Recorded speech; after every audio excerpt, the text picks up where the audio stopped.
Livro Mártires Cristãs, Mulheres que deram a vida por amor a Jesus. Último capítulo. Mártires contemporâneas, missionárias no Oriente e membros martirizados da Igreja perseguida.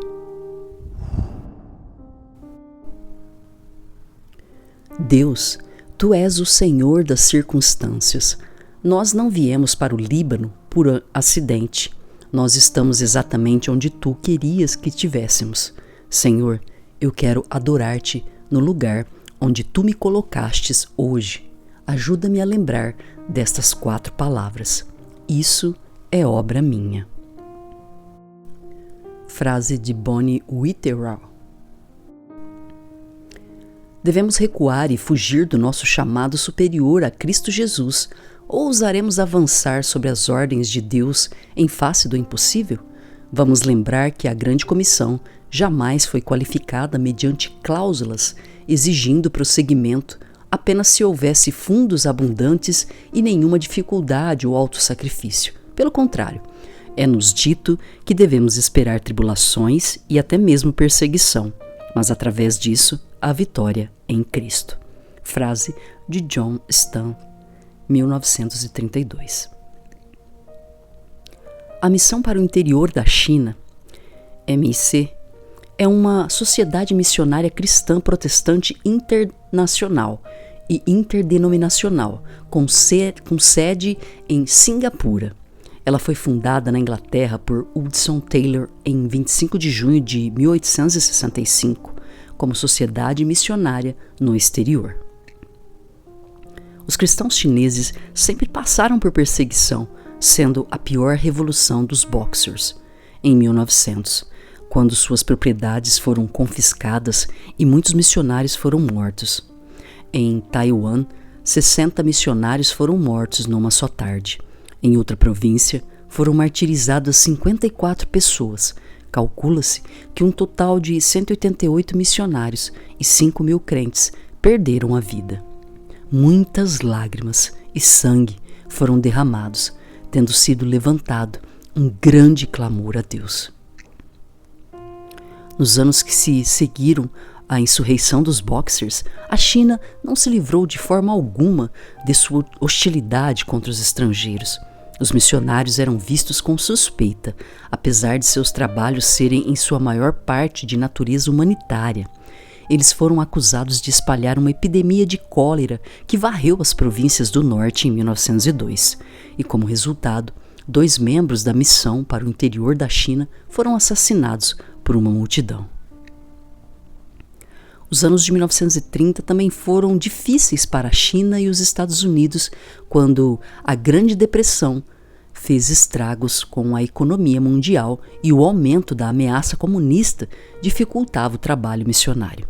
O Exército Vermelho dos Operários e Camponeses Chineses, que se tornou parte das Forças Armadas do Partido Comunista da China de 1928 a 1937, parecia estar crescendo em tamanho e força diariamente. Numerosas bases missionárias tinham sido obrigadas a fechar e os trabalhadores estavam sendo evacuados de áreas das quais as forças comunistas se aproximavam. As portas da China só foram abertas aos cristãos depois de quase 30 anos da tomada de poder pelo governo comunista, em 1949. Acreditava-se que, por conta das severas perseguições da Revolução Cultural, a Igreja cristã havia sido eliminada. Contudo, por toda a parte, havia milhares de chineses se reunindo para adorar a Deus. Nos princípios dos anos 1980, o reavivamento já varria muitas partes do país. O clima social em 1983 era caótico. Crimes eram praticados a toda hora: assassinatos, estupros, roubos, furtos, tráfico de drogas, vandalismo, prostituição e sequestros. A fim de restaurar a ordem, o governo lançou uma campanha contra o crime e milhares de pessoas foram executadas em todo o país, com muitas injustiças acontecendo.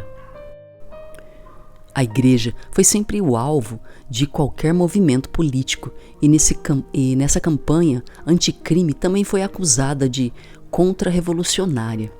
O julgamento da família Xi por assassinato, que será relatado neste capítulo, aconteceu durante esse período turbulento. 100 anos após a fundação da missão para o interior da China, em 1965, uma nova missão internacional a portas abertas, que atua em mais de 60 países, foi fundada por Anne Vanderbilt, o conhecido irmão André, escritor do livro O Contrabandista de Deus, para fortalecer os cristãos perseguidos. A missão entregou 30 mil novos testamentos aos chineses, que não foram suficientes para as necessidades do território. Portanto, em 1981, a Portas Abertas começou a trabalhar na entrega de 1 milhão de Bíblias com o Projeto Pérola, definido como a maior operação nessa categoria na história da China, realizado em obediência à vontade de Deus. Segundo dados da Lista Mundial de Perseguição de 1922, mais de 360 milhões de cristãos no mundo enfrentam algum tipo de oposição por sua identificação com Jesus Cristo.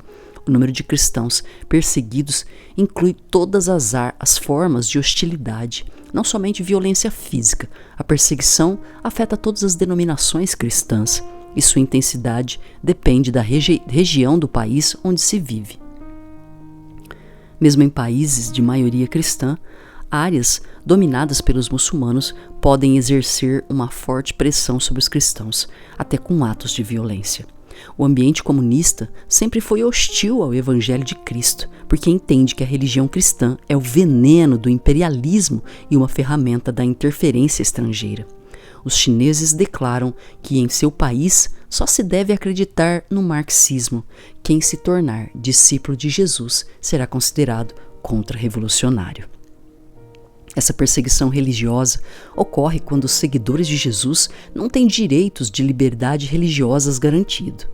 Quando a conversão ao cristianismo é proibida por conta de ameaças vindas do governo ou grupos extremistas, são forçados a deixar as casas ou empregos por medo da violência. São agredidos fisicamente ou até mesmo mortos por causa da fé. São presos, interrogados e por diversas vezes torturados por se recusarem a negar a Jesus.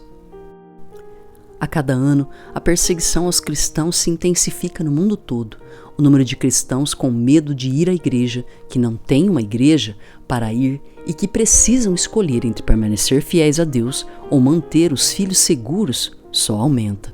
Houve crescimento também no número de vítimas da violência extrema. Pessoas perderam familiares, casa, bens e liberdade apenas por compartilhar a fé em Jesus Cristo. Entre as mulheres que enfrentaram perseguições nesta época contemporânea, serão relatadas as histórias de 2 missionárias martirizadas na China, de uma família local, com quase a maioria dos membros presa e 2 deles assassinados, de uma missionária alvejada no Líbano e de uma evangelista esfaqueada, que teve a cabeça e as pernas cortadas na Nigéria. Muito mais histórias de mártires poderiam ser narradas, contudo, esses são exemplos suficientes de como, sem motivo justificado, vidas são sacrificadas por sua fé em Cristo e pela pregação do Evangelho da Paz. Elizabeth Beth Alden Scott Stam, 1906-1934, a filha de missionários que se tornou missionária e cujo martírio inspirou muitos a ser missionários. Senhor, eu desisto de meus próprios planos e propósitos, de todos os meus desejos, esperanças e ambições, e aceito a Tua vontade em minha vida. Eu me entrego, minha vida, meu tempo, entrego tudo totalmente a Ti para ser Tua para sempre. Enche-me e sela-me com o Teu Espírito Santo. Opera toda a Tua vontade em minha vida. Manda-me onde quiseres, usa-me conforme a Tua vontade, a qualquer custo, agora e para sempre. Frase do livro de John and Betty Stam. Betty viveu por pouco tempo aqui na Terra. Ela nasceu em Albion, Michigan, nos Estados Unidos. Seu pai era o reverendo Charles Ernest Scott, que era missionário em uma igreja presbiteriana nos Estados Unidos. Sua mãe chamava-se Clara e Betty foi a primeira filha do casal. 6 meses depois de seu nascimento, a família partiu para a China, enviada pelo Conselho Presbiteriano dos Estados Unidos como ministros de evangelização e ensino bíblico na província de Shandong. Primeiro viveram na cidade de Tsingtao e tiveram mais 4 filhos, investindo muito tempo cuidando deles e fornecendo-lhes estudo bíblico em seu próprio lar. Pouco era o contato das crianças com os chineses, pois os empregados da casa eram todos cristãos, com os quais mantinham profunda afeição. Elas faziam lanches nos seus refeitórios e comiam a comida chinesa. Esse tempo feliz terminou na chegada da adolescência dos filhos. Beth foi enviada para estudar na escola da agência missionária em Tunzhou, próxima a Pequim. Quando os pais foram recolocados para Ticinan, os filhos estavam todos na escola de Tunzhou. Quando Beth fez 17 anos, seus pais a enviaram aos Estados Unidos para cursar a universidade. Apesar de saírem da China para estudos e viagens, sonhavam com um retorno. A filha Ellen declarou: "Todos nós, os 5 filhos, aguardamos o tempo de retornar à China como missionários. Nossos pais nunca insistiram, mas nos parecia a coisa natural e certa a fazer. Não sei o que Deus tem reservado para mim. Eu realmente estou disposta a ser uma velha solteirona missionária, ou uma velha solteirona em qualquer profissão. Toda a minha vida, se Deus quiser. Está claro como a luz do dia para mim que a única vida que vale a pena é aquela de rendição incondicional à vontade de Deus e viver em seu caminho confiando em seu amor e orientação." Após sua formatura, Beth cursou o Instituto Bíblico Moody, onde conheceu John Cornelius Stan, 1907 a 1934, que era de Nova Jersey. Todos no instituto admiravam-se da personalidade vibrante do rapaz e o caracterizaram como um líder de potencial. Ele tinha paixão pelas almas, seu trabalho pessoal era exemplar, pois ele era focado. Mas John não vivia isolado de modo algum. Era possível divertir-se muito em uma viagem ou em um piquenique com ele. Um jovem começou a participar de um grupo de oração que se reunia na casa de Isaac Page, voltado para a intercessão pela missão no interior da China. Foi lá que conheceu Beth Scott. Ela foi atraída pelo forte caráter cristão de John e seu desejo ardente de servir. Ele era amigável e cortês em suas relações com os outros. Inclinado para ser um líder, falava com confiança e intensidade, mas sem ser arrogante ou agressivo. Mesmo cheio de entusiasmo pela vida e por diversões, sua visão geral era séria. Os dois passaram a estar cada vez mais juntos. Esse relacionamento, que se tornava profundo, preocupava o coração de John, pois ele ficara rapidamente impressionado com a maturidade espiritual de Beth, seu fervor pelo trabalho missionário e seu espírito calmo e sincero. Não demorou muito para começar a notar mais o rosto doce que complementava tão bem sua personalidade amigável. Já aceita como missionária pela missão para o interior da China, ela retornou àquele país em 1931. John Stan via os acontecimentos conflituosos entre as forças chinesas nacionalistas e comunistas, Guerra Civil Chinesa, como meros desafios para o reino de Deus, mas nada que poderia forçá-la a alterar seu compromisso com Cristo e com a China. Portanto, também partiu para o país em 1932. Beth e John casaram-se em outubro de 1933 e foram alocados em Sanchen, província de Anhui, onde continuaram o estudo da língua, deram aulas bíblicas e fizeram um trabalho evangelístico. No verão de 1934, os Stans foram designados para ocupar o lugar do secretário local na missão de Wuhu. Em setembro, sua filha, Ellen Priscilla, nasceu. John e Beth eram missionários ideais.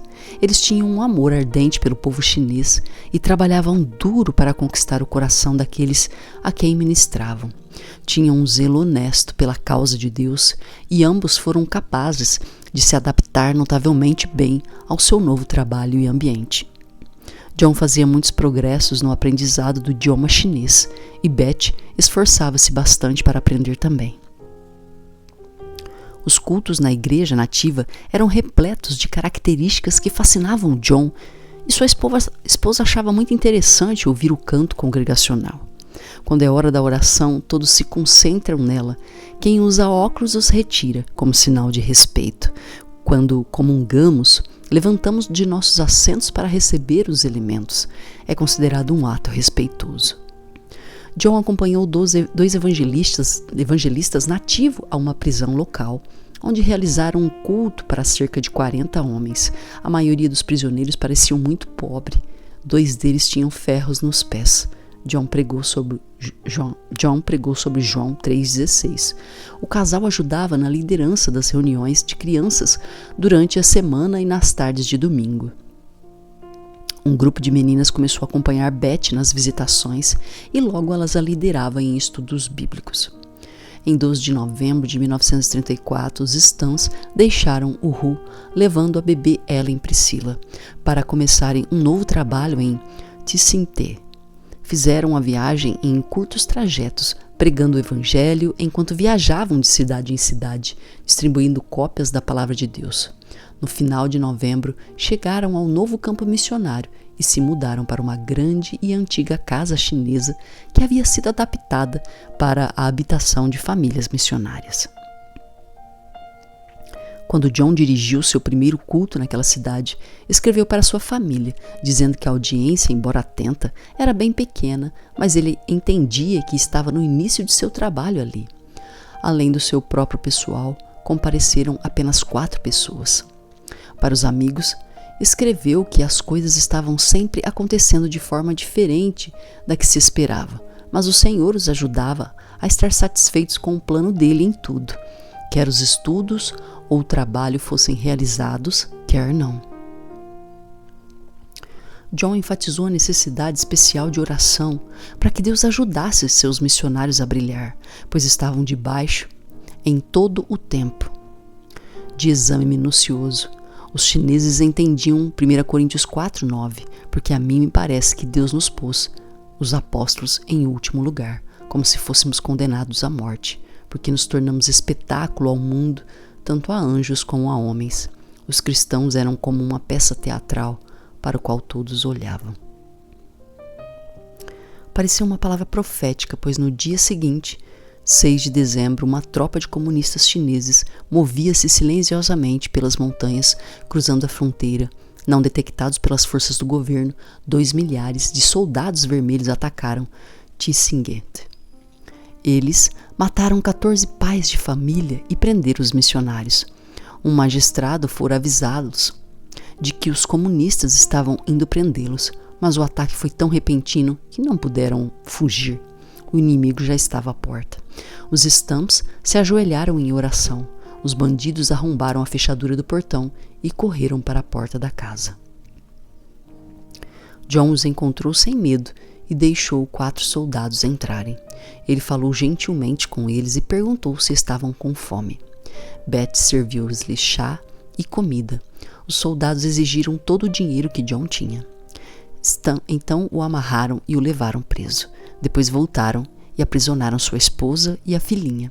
Enquanto se dirigiam para uma cidade a cerca de 12 milhas de distância, perguntaram-lhes: "Aonde vocês estão indo?" John respondeu simplesmente: "Nós não sabemos para onde eles, os soldados, estão indo, mas nós vamos para o céu." Quando chegaram ao seu destino, foram confinados e vigiados de perto durante a noite em um quarto ao lado do pátio de uma casa chinesa espaçosa e abandonada. John foi amarrado com cordas a um poste da cama, mas Beth foi autorizada a cuidar da pequena Ellen Priscilla. Enquanto estavam lá, John escreveu ao Sr. Gibbs, da sede da MIC, em Xangai. Essa carta foi entregue a um cristão e contrabandeada de um irmão a outro até chegar ao seu destino.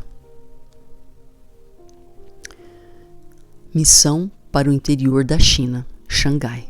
Caros irmãos, Minha esposa, nossa filha pequena e eu estamos hoje nas mãos de comunistas na cidade de Sinté. Eles exigem $20.000 para nossa libertação. Todos os nossos bens estão com eles, mas agradecemos a Deus pela paz em nossos corações e pela refeição dessa noite. Deus lhes dê a sabedoria necessária para o que tiverem de fazer. E a nós, coragem, força e paz interior. Ele é poderoso e um amigo esplêndido em ocasiões como esta. As coisas aconteceram rapidamente nesta manhã. Eles entraram na cidade poucas horas depois dos rumores, sempre existentes, se tornarem realmente alarmantes, de modo que não pudemos nos preparar para sair a tempo. O Senhor os abençoe e oriente, e quanto a nós, possa Deus ser glorificado pela vida, seja pela morte em Cristo. John C. Stam, 6 de dezembro de 1934. Na manhã seguinte, suas roupas externas foram removidas e suas mãos amarradas firmemente atrás das costas. Enquanto caminhavam penosamente, os soldados chamavam qualquer espectador curioso para seguir e ver a execução desses estrangeiros. A jornada foi bem difícil, física e mentalmente. John e Betty escutavam os planos de matarem sua filhinha. Em 7 de dezembro de 1934, Betty e John Stam foram executados pelos bandidos comunistas, após serem humilhados, despidos e expostos ao ridículo público. Em alguns breves momentos, a vida na terra, com sua tristeza, labuta e lágrimas, acabou, e o céu começou para o casal missionário. O mais surpreendente é que sua filha de 3 meses foi preservada. Betty a deixou na cama, em um saco de dormir, com algumas roupas extras, às quais prendeu 2 notas de $5. Por quase 30 horas a bebê ficou ali sozinha e aparentemente esquecida. Depois que a agitação passou, um amigo se aventurou a ir à casa onde a pequena família havia passado a última noite. Ali, assim como sua mãe a havia deixado ilesa, jazia o bebê milagroso, como mais tarde ficou conhecida. Depois de muitas dificuldades e arriscando a própria vida, no processo, o evangelista Lou e sua esposa, que haviam encontrado o bebê, carregaram-na a 110 quilômetros a pé, buscando mães que amamentavam e com apenas uma lata de leite em pó para sustentá-la ao longo do caminho. Posteriormente, ela foi entregue aos avós maternos que a criaram. Anos depois, Ellen foi viver nos Estados Unidos com seus tios George e Ellen Marie. Os corpos dos pais de Ellen foram encontrados por um pequeno grupo de cristãos e enterrados em uma encosta. Em suas lápides encontraram-se as palavras John Cornelius Stam, 8 de janeiro de 1907, para que Cristo seja glorificado pela vida ou pela morte. Filipenses 1:20. Elizabeth Scott Stam, 22 de fevereiro de 1906, para mim o viver é Cristo e o morrer é lucro. Filipenses 1:21. Considerados mártires da causa de Cristo, o exemplo de John e Betty Stam inspirou muitos a doarem vidas e recursos para o movimento missionário evangélico. Algum tempo depois, o Dr. Scott tomou posse da Bíblia de Betty, encontrada no saque dos comunistas. Nela, Betty havia escrito as frases que dão início a este relato inspirador.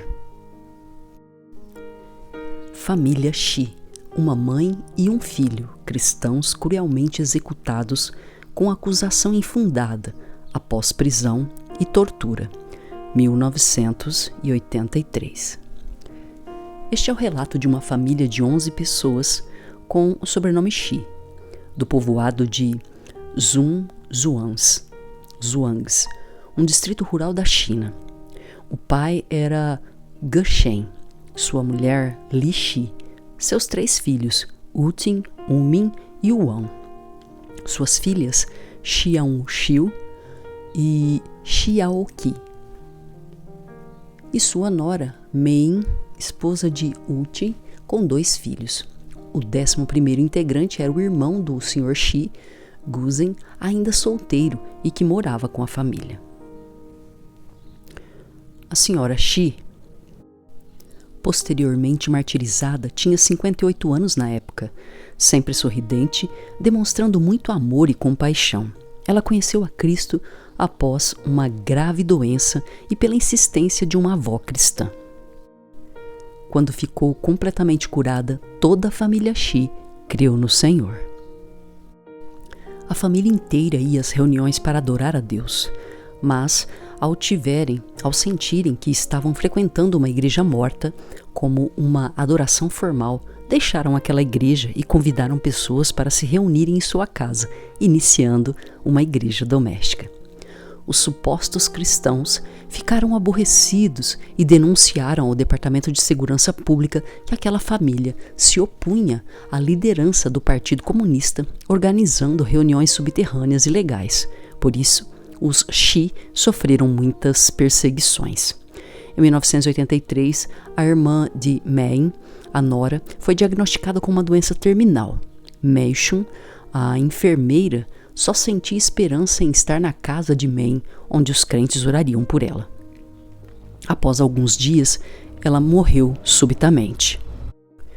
Wumin avisou o falecimento à unidade militar. A família, prevendo que seria acusada de descuido por aquela morte, fez as malas preparando-se para a prisão ou a morte. A brigada chegou, revistou o local e todos foram para a prisão. Os únicos que ficaram em casa foram a filha mais nova, Xiaokyu, com 12 anos, e os netos da senhora Shi.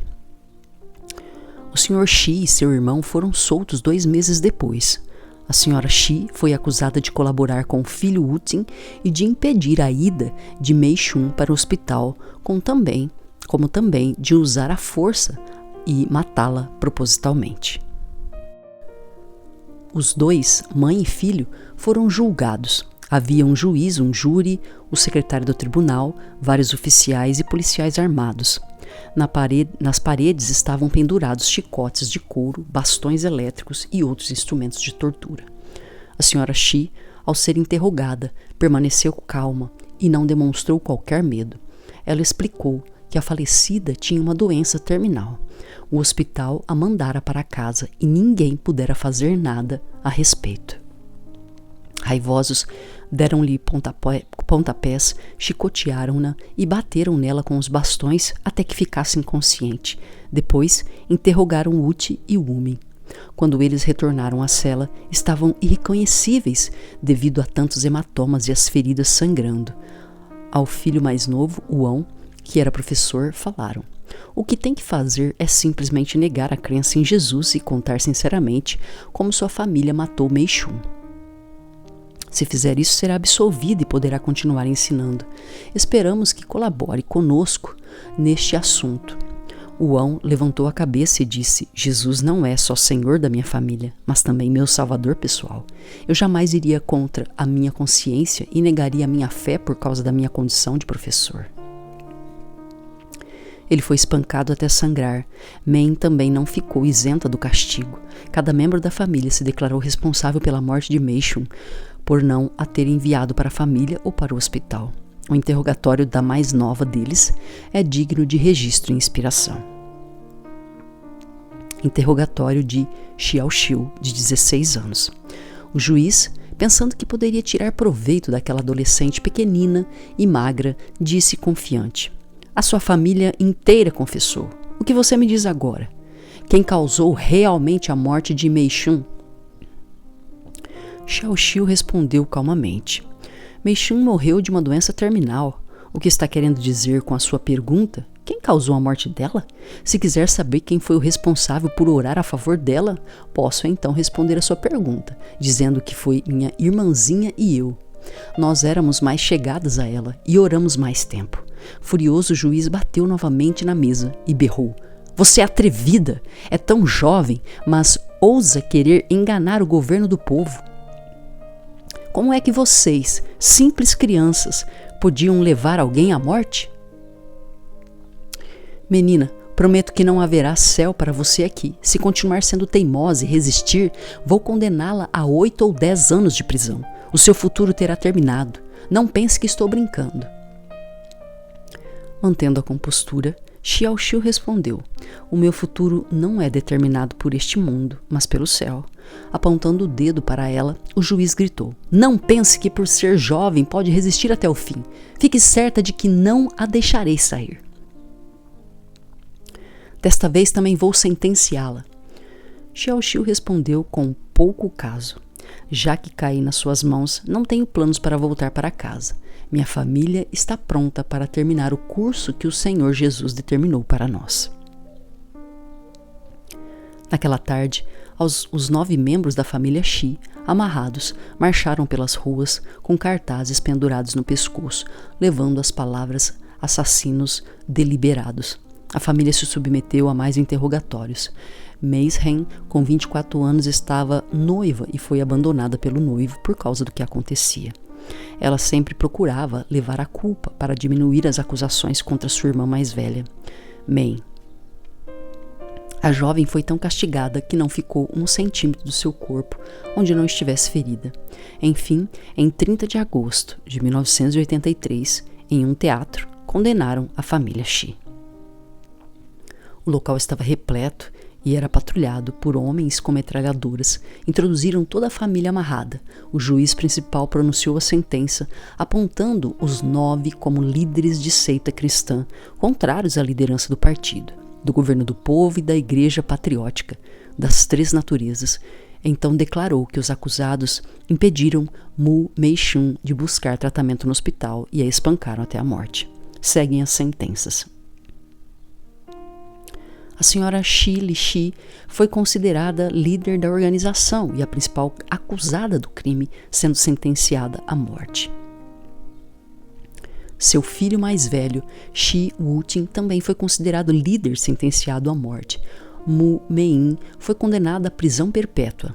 Mu Meishen foi condenada a 15 anos de prisão. Shi Wan foi condenado a 10 anos de prisão. Shi Wunin foi condenado a 4 anos de prisão. Shi Aoxiu foi condenada a 2 anos de prisão. Shi Gusher foi detido por 2 meses. Shi Guzen foi detido por 2 meses. Ao voltarem para as celas, cada um refletia no que lhes acontecera.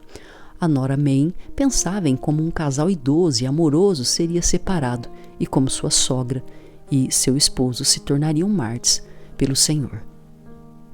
As lágrimas brotaram de seus olhos e os soluços eram incontroláveis. Foi então que o marido, escutando seu choro, falou: Mei, minha querida esposa, por que está chorando? Como posso deixar de beber o cálice que o Senhor me reservou? Não pensou que vivemos para o Senhor e se morrermos somos do Senhor? Amada Mei, só vou estar um passo à sua frente. Muito em breve estaremos novamente juntos para sempre. Não fique triste. Seja forte e corajosa. O que quer que aconteça, você deve viver plenamente para o Senhor. Não perca tempo.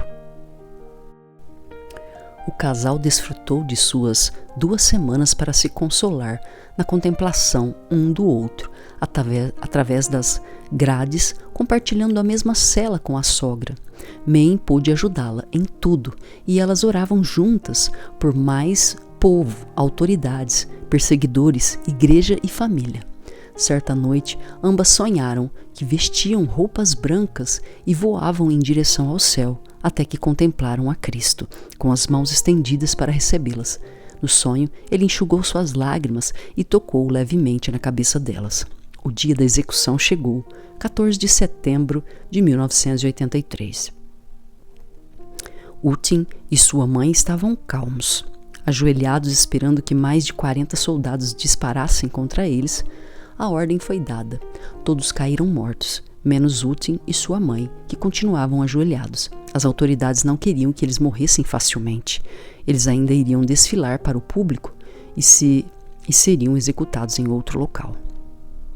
No dia seguinte, a família foi colocada em caminhões diferentes e levada ao local de execução.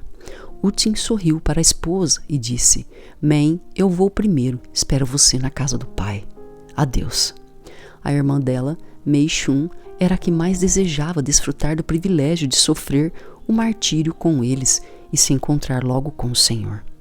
Após outro julgamento público de 90 criminosos, Shi Lixi e Shi Wutin foram levados para ser imediatamente executados junto a outros 2 criminosos. Os 2 outros criminosos desmaiaram, mas a mãe e o filho foram andando calmamente até o local do encontro com o Pai Celestial. Eles sabiam que para os santos a morte é apenas a volta para casa. A senhora Xi pediu permissão para orar. Mãe e filho se ajoelharam e publicaram perdão para seu país e seu povo pelo pecado da perseguição aos cristãos. Depois de pedirem que Deus recebesse o espírito deles, foram alvejados. Apesar de ser meio-dia, com céu claro e sem qualquer nuvem, surgiram nuvens escuras. Um vento forte começou a soprar e uma chuva inesperada e forte, com trovões e relâmpagos, caiu sobre o lugar. Mas nem toda aquela água pôde lavar o sangue dos inocentes naquele triste local de execução.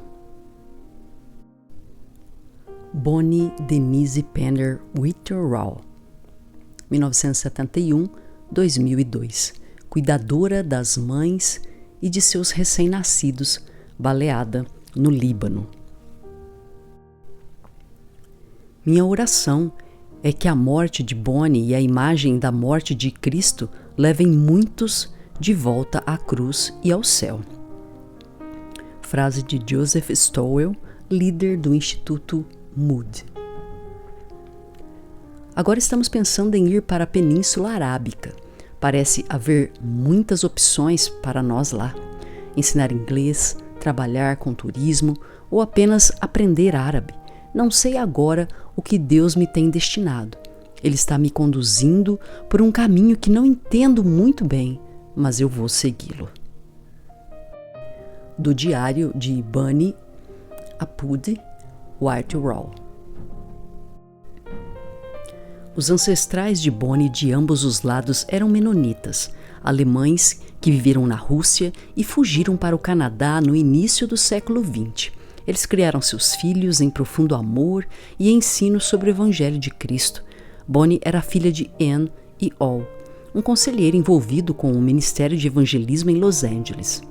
Mas foi em Vancouver, Washington, que Bonnie passou a sua infância em uma encantadora fazenda.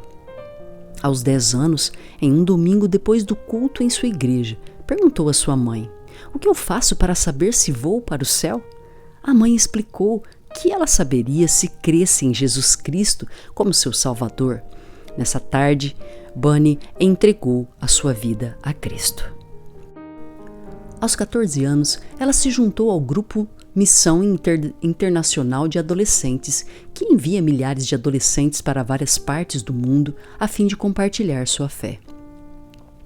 Depois de sua graduação no ensino médio, matriculou-se na escola bíblica Bondershulf, no sul da Alemanha, desfrutando de um tempo feliz de crescimento e aprendizado. Em 1992, Bonnie voltou para Chicago, onde nasceu, para estudar no Instituto Moody. Em 1996, recebeu seu diploma de bacharel em missões internacionais. Ela se casou com Gary Witterall em 1997 e se mudou para Portland, Oregon, onde trabalharam em um banco.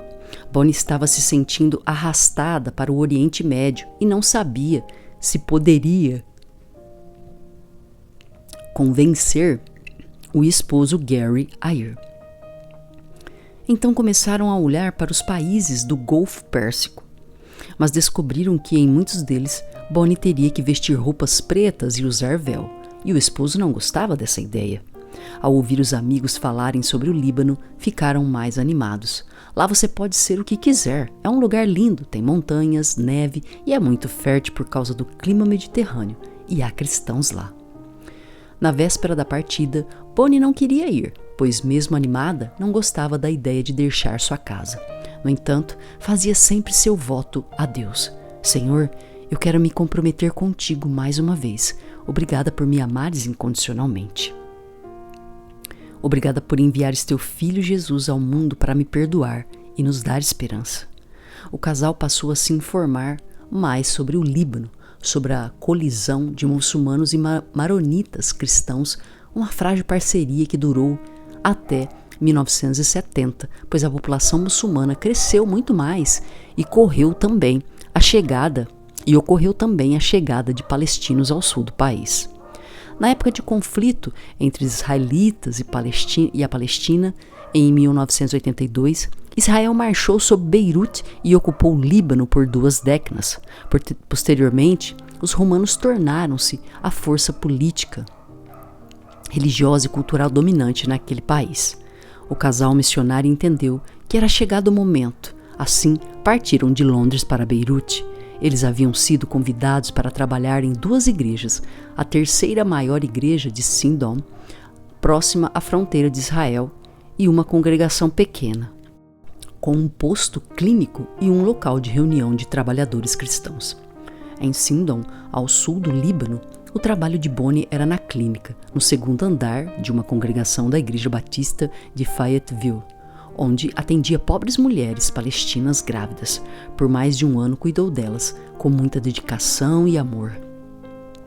Geralmente, Bonnie chegava por volta das 7h30, bem antes das outras, para abrir a clínica. O edifício era identificável tanto pela cruz preta de ferro fundido sobre o portão, quanto por uma faixa na frente do edifício, com uma frase em árabe na qual se lia: "E Jesus lhes disse, eu sou o pão da vida. Quem me aceita nunca terá fome, e quem crê em mim nunca terá sede." A organização fora ameaçada depois que um grupo de líderes religiosos recebeu uma informação de que eles distribuíam literatura cristã e seus membros conversavam com grupos de jovens muçulmanos sobre Jesus. Alguns clérigos muçulmanos os denunciaram publicamente. Os líderes de seitas muçulmanas e cristãs em Sindon, sempre sensíveis às possíveis fontes de divergências entre as comunidades, disseram que se reuniram com o grupo para fazê-los limitar suas atividades ao trabalho de caridade, mas não tiveram sucesso. Dissemos-lhe que Bonnie poderia ser vulnerável a insultos ou mesmo a ser agredida, e ela respondeu que consideraria uma honra. Foi a declaração do arcebispo da Diocese Católica Romana, George Quater, em uma reunião de líderes religiosos cristãos e muçulmanos sobre a resposta de Bonnie quando alertada da possibilidade de ser atacada. O Líbano podia ser descrito como uma zona de tolerância em uma região devastada por ódio e violência. Contudo, a paz entre cristãos e muçulmanos era tênue. A cidade era conhecida por ser um viveiro de fundamentalistas muçulmanos, grupos terroristas e radicais libaneses que se opunham ao apoio dos Estados Unidos e Israel. Portanto, o clima era tenso. Em uma manhã, chegando ao trabalho, a missionária Bonnie foi alvejada por um atirador terrorista. Ela foi baleada 3 vezes na cabeça a queima-roupa, com uma pistola de 7mm caindo dentro da porta do prédio de sua igreja e clínica. O motivo do ataque foi considerado desconhecido, mas provavelmente estava ligado ao clima anti-americano do Oriente Médio. O Departamento de Estado acabava de alertar sobre possíveis ações terroristas contra cidadãos dos Estados Unidos no exterior, sobretudo no Oriente Médio e no norte da África. Em seu sepultamento, os ministros a chamaram de Marte e disseram que ela morreu por suas crenças. Ela não se preocupava com política e preferia falar sobre pessoas, mas foi pega em um mundo que desconfia de motivos puros. Disse Grant Porter, líder da equipe missionária. Um representante da Igreja da Aliança do Líbano leu uma carta de seu presidente, Radwan Dawher, informando que o salão onde fora baleada seria renomeado em sua memória. Bonnie deixou como legado, além de seu cuidado às mulheres libanesas, sua firme convicção de vocação e fé. Ela não temia a morte, vivia para agradar a Deus e sua preocupação era estar no centro de sua vontade. Sigamos seu belo exemplo. A próxima personagem é uma evangelista nigeriana. Uma vez que alguém é cristão na Nigéria, sua vida está sempre em risco, disse Manga, cujo pai foi decapitado pelo Boko Haram. Mas não temos outro lugar para ir, não temos opção. As violações da liberdade religiosa na Nigéria estão ligadas à presença islâmica em rápido crescimento na região do Sahel africano. A nação mais populosa da África ficou em primeiro lugar nas subcategorias da lista mundial da perseguição, com cristãos mortos, sequestrados, assediados sexualmente e abusados física ou mentalmente, e ficou em segundo lugar nas subcategorias de ataque à igreja e deslocamento interno forçado. Tornou-se cada vez mais claro que cristãos e grupos minoritários não podem contar com um aparato de segurança pública para sua proteção. A Nigéria tem 4 em cada 5 mártires, a China tem 3 em cada 5 ataques a igrejas, e o Afeganistão agora está pior do que a Coreia do Norte. Eunice Olaweyo, 1974-2016. A Bíblia foi seu travesseiro após seu martírio na Nigéria. Esta é a mulher que prega todas as manhãs. Ela sempre adverte as pessoas a se arrependerem, porque o reino de Deus está próximo. Sam, chefe de segurança.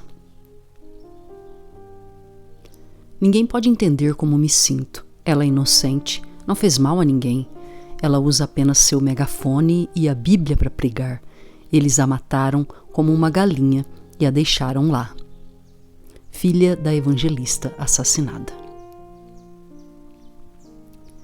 Eunice nasceu em 23 de julho de 1974 no estado de Ekiti, Nigéria, e se casou com Elisha Olaweyo, um pastor, em 2000. Seu esposo afirmava que ela era trabalhadora, temente a Deus e solidária no sustento da família.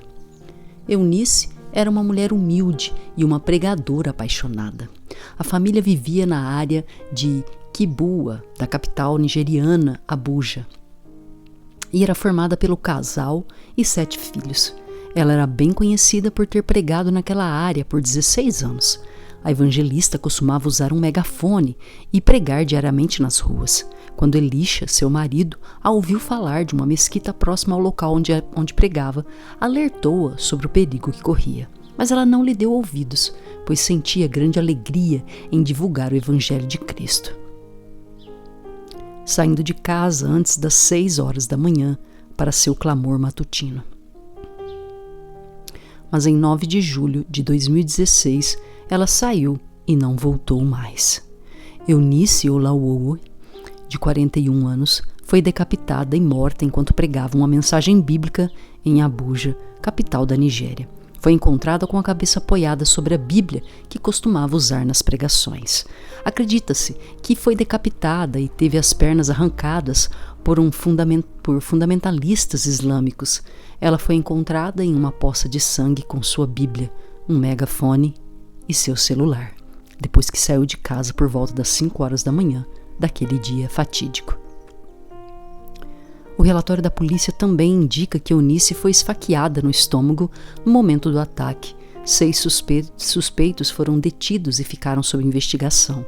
No dia em que foi encontrada morta, ela saiu enquanto o marido ainda estava dormindo. 2 de seus filhos também saíram para jogar futebol e voltaram para casa por terem ouvido outros jogadores comentando sobre uma mulher encontrada assassinada. Os comentários eram de que alguns arruaceiros mataram uma mulher que estava pregando. Quando Elisha correu para o local, encontrou o corpo de sua esposa já dentro do carro da polícia.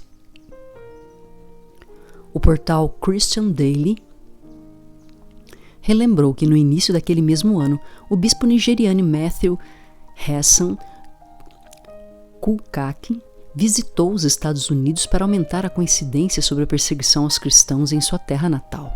Ele foi convidado pela instituição Aid to the Church in Need, que auxilia cristãos necessitados e os convida a ir a Boston, Nova York e Washington, D.C., a fim de compartilhar detalhes de sua experiência sobre o assunto. Na ocasião, Matthew contou que os muçulmanos nigerianos acreditam que o islamismo é uma religião superior e que, na sua maioria no país, os cristãos têm pouco ou nenhum acesso aos serviços públicos.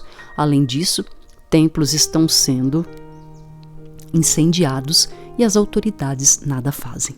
A família da falecida anunciou que ela seria enterrada no sábado, 2 semanas após ser horrivelmente assassinada. A data do enterro foi definida por seu aniversário, quando ela completaria 42 anos. A mãe de 7 filhos, que deixou seus pais idosos, 6 irmãos e seu marido, foi supostamente assassinada por alguns jovens muçulmanos que receberam ordens de um imã encarregado de uma mesquita próxima ao local do assassinato. Sinceramente, reduzimos nossa humanidade quando pessoas como nós, nigerianos, nossos compatriotas, são mortos em circunstâncias questionáveis e não conseguimos desvendar os mistérios que cercam esses assassinatos semanas, meses, anos e até décadas depois que esses males são perpetrados. Essas palavras são de um jornalista indignado com os fatos ocorridos em seu país. Também ficamos indignados quando pessoas que estão cumprindo o ID de Jesus são caladas pela brutalidade e ignorância daquelas que não aceitam uma fé diferente da sua. Deborah Samuel Yakubu, 2022, estudante espancada e queimada viva por ser grata a Cristo. Jesus Cristo é maior e me ajudou a passar nos exames. Informações que nos chegam de fontes confiáveis, incluindo amigos, estudantes e familiares próximos, revelam que a senhora Deborah Samuel Yakubu foi torturada, apedrejada, linchada e terrivelmente assassinada, e seu corpo incendiado como resultado de um comentário que ela fez em seu grupo departamental no WhatsApp, que seus assassinos alegaram ser blasfêmia contra o profeta Maomé. Deborah nasceu na vila de Tangan Makagia, no estado de Kebbi, que estudava na faculdade de Shebu Shagari, no estado de Sokoto, Nigéria, onde no dia 12 de maio de 2022 foi assassinada por um grupo de estudantes muçulmanos. A estudante era membro da confraternização de estudantes cristãos e reagiu contra as publicações religiosas em um grupo de WhatsApp, criado para tratar de assuntos acadêmicos. Sua postagem, a qual afirmava que fora graças a Jesus que conseguira sua aprovação, foi interpretada como ofensa e os colegas a ameaçaram. Conforme o site nigeriano The Guardian, a cristã saiu da faculdade imediatamente, mas um grupo de homens a pegou, agrediu e apedrejou até que ficasse inconsciente. Em seguida, colocaram fogo em seu corpo. Segundo o porta-voz da Portas Abertas, na África subsaariana, o dia 12 de maio de 2022 é trágico para os cristãos no nordeste da Nigéria. Nós juntamos a família de Deborah e a comunidade cristã em luto pela morte dela. Condenamos esse ato e pedimos às autoridades que tomem medidas rápidas para identificar e prender os autores do crime. Há relatos de que a mãe dela teve um colapso nervoso ao saber da morte da filha e está internada no hospital local. Durante o ataque, a faculdade foi fechada e todos os alunos foram orientados a deixar o campus imediatamente.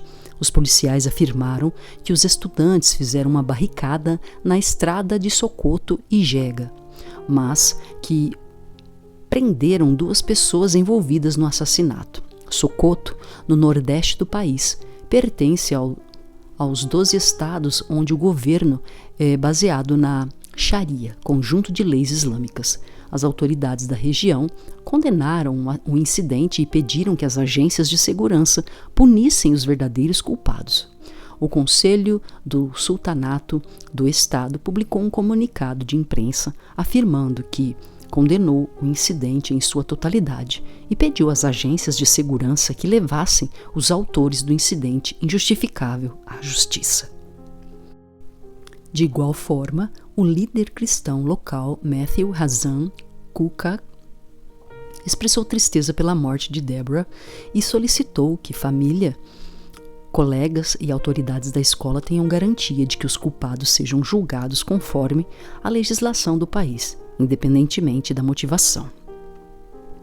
Condenando a ajuda da multidão que resultou na violência e morte de Deborah, o presidente Buhari disse que a notícia do assassinato da jovem por colegas estudantes era motivo de preocupação e exigiu uma investigação imparcial e extensa de tudo o que aconteceu antes e durante o incidente. Ele afirmou: os muçulmanos de todo o mundo exigem respeito pelos santos profetas, incluindo Isa, Ilaihi Salam, Jesus Cristo, e Mohammed, Maomé.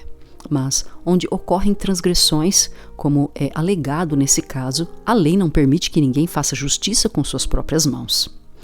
A diretoria da Anistia Internacional, Ozai Ojigho, disse ao The Guardian que as autoridades nigerianas devem garantir que os responsáveis pela morte de Deborah sejam imediatamente presos e levados à justiça. Ozai afirmou que o vídeo da morte mostra que ela foi espancada e apedrejada em frente ao posto de segurança da escola, antes que os pneus fossem colocados nela. Acrescentando que um segundo vídeo mostra seus agressores se gabando de sua morte. Ela alertou ao governo federal, pedindo que reduza a impunidade e prenda todos os envolvidos nesse ato irrepreensível. O advogado Karamola, da Associação Cristã da Nigéria, declarando que o acontecido foi uma grande infelicidade, afirmou que o ato ilegal e covarde não deve ser condenado apenas pelas pessoas corretas, mas também pelos agentes de segurança que precisam buscar os perpetradores e processá-los como se espera deles. Ele apelou a todos os pregadores da intolerância religiosa, do extremismo e do terrorismo, pedindo que se arrependam antes que a ira de Deus desça sobre eles, porque são agentes da morte. Matar por qualquer Deus é ímpio, satânico, tolo, repreensível e totalmente inaceitável. Karamola sustentou que não estamos na Idade da Pedra e que a Nigéria não é uma república das bananas, mas um estado laico, onde nenhuma religião é suprema em relação a outra. Por fim, declarou que era solidário à família de Deborah, orando para que Deus os consolasse em nome de Jesus, agradecendo aos nigerianos pela condenação a respeito desse crime hediondo. Chegando ao final deste livro, aprendemos com essas mártires que a fé é a força do cristão em tempos de crise. Com fé, agradamos a Deus, com fé cantamos hinos de louvor a Ele, mesmo na presença da morte. Com fé, enfrentamos perseguições, sofrimentos físicos e emocionais. Com fé, não sentimos qualquer medo. Com fé, evangelizamos, sem nos calar diante das ameaças. Foi para defender sua fé que os mártires resistiram enfrentando fogo, água, fome, prisão, tortura, mutilações, humilhações, escárnios, etc. E tudo fizeram sem temor, com alegria e entoando hinos e louvores ao Deus que os criou e ao seu Mestre Jesus Cristo, que lhes prometeu que estariam com ele no paraíso. Encerramos com as relevantes palavras do escritor de O Espelho dos Mártires. É dever da Igreja manter e ensinar o puro Evangelho de Jesus, Cristo, e transmiti-lo às gerações vindouras, e ao contemplarmos esses fatos, que glorioso tesouro de pura devoção cristã resplandece nestas páginas da história dos mártires. E quando este grande registro de seus sofrimentos fez e ainda pode fazer para perpetuar as puras doutrinas do Evangelho, somente a eternidade revelará.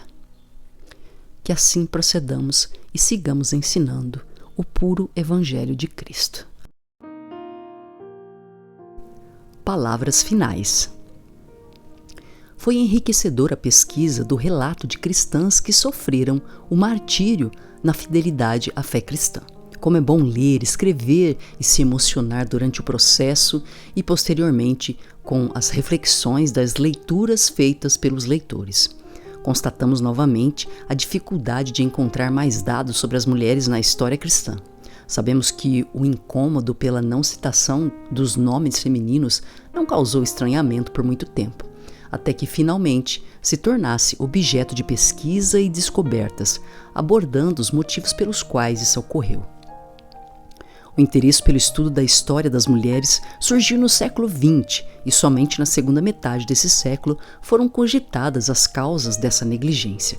Havia um desinteresse que se manifestava na ausência das mulheres como objeto do estudo histórico, por sua falta de protagonismo e por serem poucas as pesquisas e os registros feitos por elas próprias. Para que surgisse uma história das mulheres, foi necessária a percepção de que foram relegadas e de que não existia uma história do ser humano em geral. mas uma história focada somente em um dos gêneros. A partir disso, houve o aumento da participação feminina na escrita da história, que começou a ser produzida tendo-as como sujeito e centro da pesquisa. O trabalho não é fácil, pois o relato das fontes antigas não deve ser feito de forma simples e confiante, para não reforçar pontos de vistas conservadores em relação à mulher. Mesmo considerando a escassez dos documentos, eles devem ser utilizados com critério, tendo em mente que foram feitos majoritariamente a partir de um só ponto de vista. É interessante destacar que não havia qualquer preocupação das mulheres por elas próprias no que se refere à sua história. Nos arriscamos a afirmar que até hoje existem aquelas que ainda não têm esse interesse. Parece-nos que há uma desconsideração ou uma conveniência em não falar sobre seus feitos mediante a opinião equivocada de que não são relevantes. Portanto, é considerado normal que essas histórias não sejam contadas, mas essa ausência de interesse leva a uma falta de sua valorização nos ambientes sociais e, infelizmente, na própria igreja, lugar de serviço cristão e de igualdade no exercício dos dons espirituais. Muito pior do que não ser citada na história cristã é não participar dela, ao enterrar os talentos concedidos por nosso Pai Celestial. Esse é um dos motivos que nos levam a pesquisar essa linda história. Outro é provar que nossas precursoras, além de cristãs dignas do sublime nome que carregavam, envolveram-se de forma plena no reino de Deus. E com essas descobertas, motivamos as cristãs atuais. Neste livro, escrevemos sobre aquelas que deram a vida em testemunho dos que criam. Beth Scott Stam, uma dessas mártires, viveu por pouco tempo aqui na Terra. Em 1931, sua família missionária e destemida a levou para a China, quando ela tinha apenas 1 ano de vida. Anos depois, ela se tornou missionária. Capturada em uma rebelião comunista, sem qualquer medo, ajoelhou-se ao lado do marido morto, curvou a cabeça e foi decapitada. Qual o temor de morrer que o cristão pode sentir?